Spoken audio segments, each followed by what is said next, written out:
part of the River Bend on the 16th day of May. Hey, it's my sister's birthday today. Happy birthday to Elena. Coming up in just a few short days, we're going to be talking all about the launch on May the 13th at the Hi-Pointe Theater. And joining us now is the filmmaker, a part of this production. Hernan, did I say that right? How are you doing this morning? Yeah, good. How about yourself? Did I pronounce it right? Actually, you missed one N. Oh no. Oh, we'll take care of that. We will take care of that, and we'll fix that in post. But man, I really appreciate your time. I have a vicious text line, so every time I mess up, they let me know too. You know, I'm gonna be feeling this one today. But you know, a story that, in all seriousness, really captivated our coverage area was this tragic story of Aaron Dunkey, who went missing just a few short months ago, and to know that you're preserving this story with Aaron's love story with this is really fascinating. It's called The Launch, a 101-minute documentary, and really excited about this. Take us through this, if you could, how you were able to develop this with Ellen, and how you were able to bring the story to light.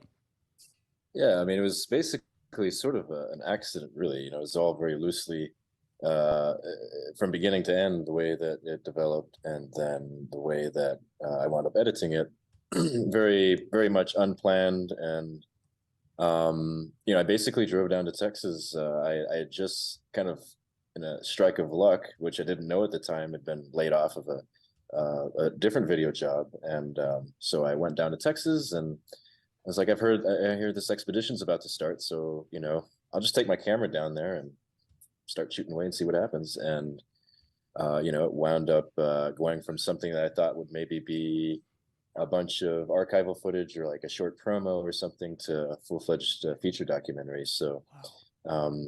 So it really, it developed pretty, and especially, of course, once Aaron disappeared on the river, the tone of it changed, and it went from being some sort of like a local Texas story to a little bit of a bigger story. Yeah, and actually that kind of segues what my next point was, perfectly, is, how you were able to adapt, pretty much, it seems like, on the fly with something like this, and, just a terrible situation. How did that impact the documentary and the filmmaking process? Yeah, well, it sort of, I had to kind of sit back and think for a bit of what I wanted to really, what I wanted to include in the documentary. And I realized that, there wasn't really going to be a part two of that particular story. And, I thought, well, we've got like 10 years on this expedition or so, we don't have to put the entire story right here. We can focus on just the launch of the expedition, and that's it. Once that happened, I realized, well, now I have to tell that story in its full completion to the fullest extent, because there's not going to be a second chance to do it. And there was a lot of weight there, of course, of dealing with a story like that, where that person wasn't going to be able to be a part of constructing that narrative that was going to wind up in the final film. Yeah, and with that, and your collaborations with Ellen on this, I'm sure that was a very trying time, and as you're in this process, what were some of the things you had to take into consideration when you're, figuring out how you're going to tell this story, without having, an individual here? Yeah, I just had to kind of think about, of course, it's, the interview, it's like, the raw footage is very long. And right. So I had to kind of think about how do I cut this thing? How do I even begin to cut anything out of that story without sacrificing the entire thing, sacrificing, my own, integrity as, a friend of the person I'm interviewing. Right. And, trying to think about what would be the story that they would really want people to see. And that's kind of an impossible, project, really, because, they weren't there to help with that. So, it was very, yeah, it was just very, very difficult to calculate that. Yeah. And also to just kind of, do it in a way that's respectful to the people that survived, and and everything. Yeah, and honestly, that's a great point. And as you're, doing this, take us through, your start to finish, if you could, on this journey, how this story started, and then if you could, detail a little bit more about how, we had this turn of events and how this is going now, if you could. What was the first part of that question? So how did the story start? How did you connect, right away? I know we touched on it a little bit earlier, but just to go a little bit more in depth, if you could. Yeah. Well, I know Ellen from a long time ago. Oh, okay. Back when we used to live in Austin area, and or I lived in San Antonio actually at the time, but I used to live in Georgetown, actually. Not to cut you off, but yeah, I was in Georgetown for a couple of months there training in Austin, and it was really, I love the area, great area. Oh, yeah. I used to work a lot in Georgetown, and kind of the greater Austin area. And I kind of grew up there, but we actually met when I was in San Antonio, and we had a sort of a loose film club, and we were looking for actors for a project, and Ellen at the time was an aspiring actor, and so we cast her in a role, and she showed up, and actually it was an accident because she thought that we were in Austin, so so she wound up having to drive 100 miles or so to get to the film set. But yeah, she showed up, and I thought this person's really interesting. I think I want to see where their life goes, and but yeah, I had no idea that they're going to wind up being an adventure at all. I thought they were going to wind up in Hollywood or something, right? With the traditional career trajectory there. So yeah, we just sort of kept doing projects, and then as years went by, she just kind of wound up being an explorer. And so, but I'm still a filmmaker, so I basically just went from putting her in commercials and little short films to just making a documentary about her. And that's just, to me, I think it's it's really neat to see that, a relationship that you had is, being able to tell that story, and, somebody who better than somebody that really knows, Ellen, and knows, personally, over than a stranger, right? Does that make it a little easier for you whenever you're, picking out things and seeing what fits and what doesn't for the vision that you guys have? Oh yeah, it's a different thing from I think a traditional documentary. I think most documentaries that are made, it's made by some sort of producer that kind of arbitrarily decides, okay, this is an interesting person we should look at. I'm going to send you, and you don't know this person, but you're gonna go out there and film them, and you're going to try to make them as comfortable as possible. Mm-hmm. But that wasn't really the case with this one, because I already knew Ellen, and not just that, but she was already comfortable with the camera, and so I think that sort of made it easier really for the entire thing, not just interviewing Ellen, but everybody around, because they knew that, I had a long history of, friendship. So, so it just made it to where I could get, more, I think, authentic expressions out of people, and not PR speak, which, you might typically get in any other project. Yeah, absolutely. And as we segue more towards the event itself, which is at Hi-Pointe Theater on May the 18th at 7 p.m., Q&A is going to be taking place after the screening, which I think is a great opportunity for everybody to get some more insights and really get to learn and meet Ellen a little bit more, and yourself. Take us through how that kind of looks. Is this going to be pre-submitted questions, or can we ask on the fly there? You can ask anything on the fly. Oh, I like that. So, good answer.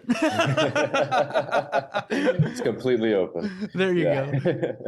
Yeah, and especially, of course, there will be, I think, of course, there will be questions about the film itself, but I think, in my opinion, the most interesting part of it is the fact that it's going to be a world record-breaking expedition. Right. And my film doesn't really cover those aspects as much as it covers the human interest story, and the love story, and those aspects, which I think a lot of rowing documentaries kind of go in and they try to tell you oh, this is how this radar system works, or this safety system works, and mine doesn't really do that. It's about the people that are in.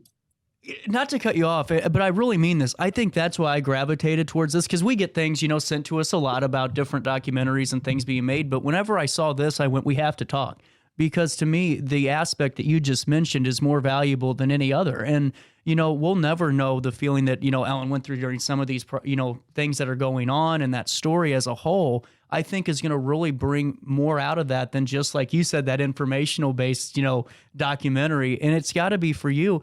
I wanted to ask you, when you're working with people, what do you take into consideration more than anything? Because I don't know if you've worked with, nature documentaries or things like that, but when you're working with people, I think, it gets a little bit more, tedious in how you do things and how you act and how you get the shots done. Was it easy working with Ellen on this as the situations unfolded and as you're, putting things together? Was it still a pretty easy transition and work right? Oh yeah. I mean, this is, in terms of filming, it was one of the easiest things I've ever done. Wow. Because I think part of it was actually the presence that was there. I mean, it was just me filming. That's it. Wow. And I had like a tiny little DSLR consumer camera. So, but I the way I shoot things when I'm doing a documentary is I hold the camera down here, and it doesn't really look like a video camera. It looks like a photo camera. So people didn't often notice that I was filming anything. Wow. And so I would just kind of walk around, and maybe they thought I was getting some snaps, but actually I was getting a full video. And so I think that made it a lot easier to just kind of be a part of that expedition, sort of party that was going on, rather than somebody with a big bulky camera that looks like they're from National Geographic.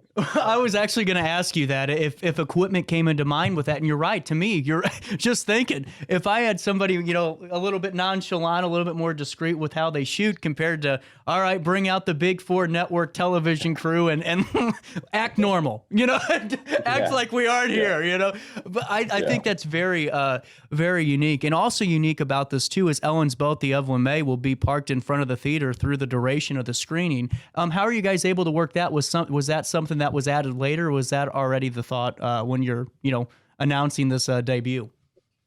Well, actually, yeah. I mean, it was a vague idea that we had, and I passed it through the director of the Hi-Pointe, Chris Clark, and he said, like, this is a perfect place for that, because there's a huge area of sidewalks, like a landing that's absolutely perfect for that boat. And so it just kind of came together, and they were really excited about that aspect. So they sent us pictures of, like, okay, this is how big it is. And I sort of couldn't believe it initially, because I thought, this is in the middle of St. Louis. Right. Does anybody have a lot that big in front of a box office? But yeah, it was something they were really interested in. And they knew it was possible. So, I think that'll be really exciting. It'll be like parking the space shuttle in front of a theater. I'm telling you what, I think it really adds to everything, and it's definitely a really cool, added, I guess, aspect to just a great documentary, I'm sure. And with this, I'm sure you've done a lot of projects. What, once again, what just kind of makes this one set out to you? Is this one that you're going to remember for a while? And if so, why is that? Well, I'll remember it for a while, because the expedition will be going on for a while. So. Right. So I'm going to be continuously filming, I think, over the next however long it takes, maybe 10 years or so. Okay, that's actually it. I was going to ask you that question too. You're reading my mind already today, man. Well, I used to be a radio host too, so. Oh, good. Well, my biggest fear is being Larry King and not asking the follow-up we're all wanting to know. And you already took care of that for me, so I'm breathing easier now. Yeah. If you let the guests coast enough, you'll eventually get them the answer that you wanted. Right. Without a doubt. So with that, you will be covering this and bringing us more information eventually. Is that kind of the end goal? Yeah. And however it turns out, I'll be filming. I'll be filming a lot. At some point, I won't be able to film, once that boat is in the middle of the ocean.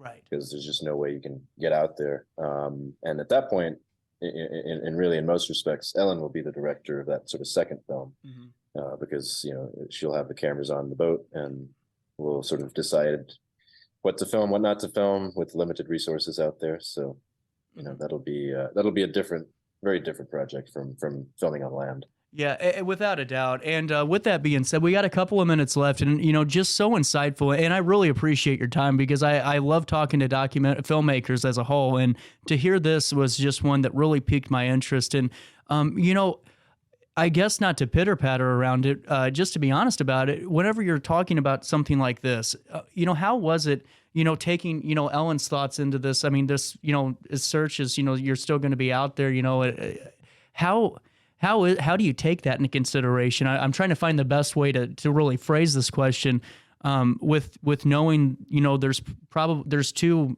ending situations here, and one more light than the other. Yeah, I don't know. I think I try not to think about that too much, really. Okay. It's we all know the risk, but I mean, I'm an ex-racing driver, so it's really not particularly crazy to me to picture, I mean, there's best and worst case scenarios and all this stuff, but it's just a part of the nature of any sort of expedition like this, and you just have to.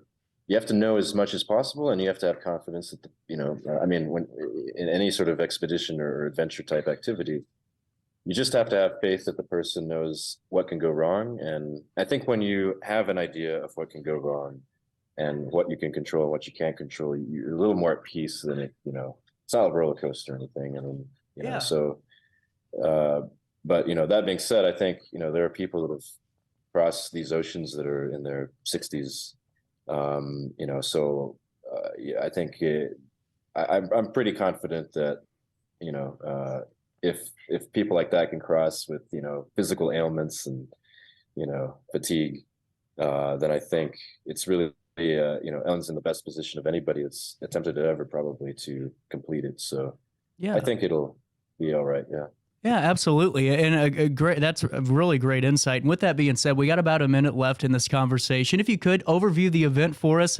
Once again, we're talking about the launch. The 101-minute documentary takes place at Hi-Pointe Theater this coming, Thursday, May the 18th, right? There we go. I didn't have the date. I had the date and I went, wait a minute, the 19th is a Friday. So on the 18th, a great opportunity for us. It happens at 7. What time do doors open and all those good details? I believe the doors open at 6:30, if I'm not mistaken. Mm-hmm. I probably should have written that down somewhere before. I always say those things and never do. I'm like, yeah, just wing it. They'll correct you on the air, But I'm sure people will be able to show up at 6:30 and they'll be okay. It's a pretty big theater, so. But yeah, they open at 6:30, and event starts at 7, and then there's a 30-minute Q&A afterwards, and and people can just show up and ask any question they want about it. And we'll have a little ticket booth there, and people can order a ticket in advance if they want, but we'll be there with a booth for tickets and a merch booth. And if anybody also wants to contribute to the expedition directly when they're there will also be that option as well. Oh, that's really great to know. Well, Hernan, thank you so much for stopping by and really just filling us in on this. The best of luck in the next filmmaking, expenditures and adventures, and I have no doubt that this is going to be a documentary we talk about for quite some time. Well, thanks for having me on. I knew y'all might be interested. So. Absolutely, and we definitely are. And the next time this next one's done, hopefully you come back on and give us some insights on part 2. Yeah. Awesome. Well, I cannot wait. Awesome. Really appreciate your time. Right around 10:25 on this beautiful 16th day of May. It's a Tuesday in downtown Alton. We'll take a quick break. Our daily show, that rolls on right after this.